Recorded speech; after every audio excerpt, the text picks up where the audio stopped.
Welcome to today's 5-minute Bible study in the book of James. Today we begin looking at James chapter 5. Now, the first paragraph in chapter 5 deals with the dangers of wealth or worldly riches, or to put it simply, the dangers of money. Now, remember, James had closed out chapter 4 by warning them against a certain kind of pride, a pride that assumed they knew what the future would hold, where instead they should simply humbly depend upon the will of the Lord. But now in chapter 5, he's also talking about the dangers of pride, but it is a pride that comes from having worldly goods. When you have wealth or you have money, you may be tempted to a form of pride in your wealth, become arrogant in your trust in wealth. And that's what James is addressing. So let's listen to what he has to say. Chapter 5, the first several verses. Now listen, you rich people. Weep and wail because of the misery that is coming on you. Your wealth has rotted, the moths have eaten your clothing. Your gold and silver are corroded. Their corrosion will testify against you and eat your flesh like fire. You have hoarded wealth for the last days. But look, the wages you failed to pay the workers who mowed your fields are crying out against you. The cries of the harvesters have reached the ears of the Lord Almighty. You have lived on earth in luxury and self-indulgence. You have fattened yourself in the day of slaughter. You have condemned and murdered the innocent one who was not opposing you. These are really some strong words. And I think James is trying to warn them, listen, when you have worldly goods, worldly wealth, that becomes a particular temptation to you.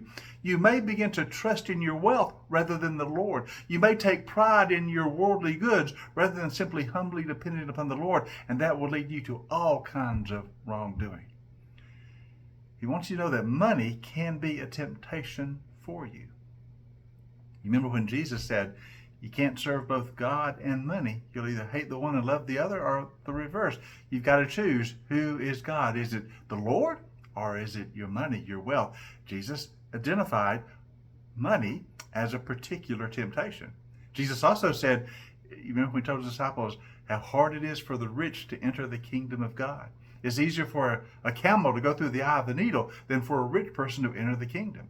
And of course, what he was saying was that money and wealth provides a particular temptation so that you might trust in it rather than God. James is saying exactly the same thing. Now, he's not saying that money itself is evil. It is our dependence on money or our love of it that presents the problem. You remember in the book of one of the letters of Timothy, the Apostle Paul says it is the love of money that is the root of all evil. Not money itself, but the love of money, the dependence upon money. And that's what James is saying here. He says, when you have worldly goods or worldly wealth, they provide a temptation to begin to trust in your wealth or in your goods or in your money rather than in the Lord. Beware of that. Beware of that. You must learn to use money without worshiping it. You must see the money you have as a means to an end, not the end of life itself. Don't make it your life's goal or your life's pursuit just to have things. Rather, seek the Lord. Isn't that what the Lord said? If you seek God and his kingdom first, he'll provide what you need, the material things you need, but seek him and his kingdom. James is saying the same thing. He's simply warning believers about the dangers that wealth can bring, the dangers to pride and arrogance and trusting wealth rather than trusting God. He simply wants them to understand this and to put all their reliance, all their trust in the Lord. Not in the things of this world, but in the Lord who made all. You have a great day, and I hope you join us tomorrow as we continue our 5-minute Bible study in the book of James.